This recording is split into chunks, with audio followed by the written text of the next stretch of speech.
بہت لمبا جواب ہو جائے گا اگر میں آپ کو کٹ شارٹ کر سکوں.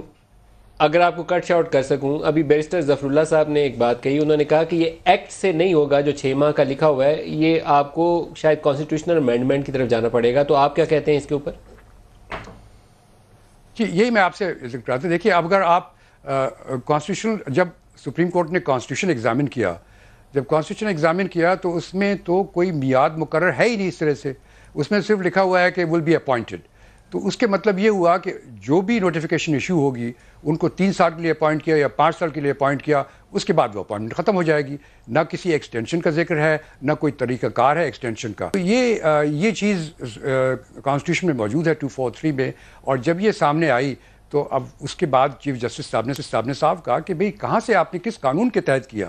تو انہوں نے پھر آرمی رولز کا ایگزامپل دینی شروع کی. آرمی رولز سے چیف آف اسٹاف کے اب لا امینڈ کرنا پڑے گا، ایکٹ بنانا پڑے گا ایک، یا کانسٹیٹیوشنل امینڈمنٹ پہ جانا پڑے گا؟ جی یہی میں آپ سے کہنے والا ہوں کہ دیکھیں نیا ایکٹ چاہیے. اب یہ ہوگا کہ ابھی جب جائیں گے یہ قانون سازی کی جو بات کر رہے ہیں، تو ان کو یقیناً امینڈمنٹ کرنی پڑے گی کانسٹیٹیوشن میں، تاکہ یہ معاملہ پھر سے اس میں پرابلم نہ ہو. لیکن امینڈمنٹ کرنے میں آپ کو معلوم ہے اتنا آسان نہیں. 2/3 میجورٹی دونوں ہاؤسز کی. میں بریک لے لوں، یہ بڑا اہم نقطہ ہے. میں کنٹینیو کروں گا کیونکہ بیرسٹر ظفر اللہ بھی اور شائق عثمانی صاحب بھی دونوں کہہ رہے ہیں کہ یہ آئینی ترمیم سے ہوگا، ایکٹ آف پارلیمنٹ سے نہیں ہوگا.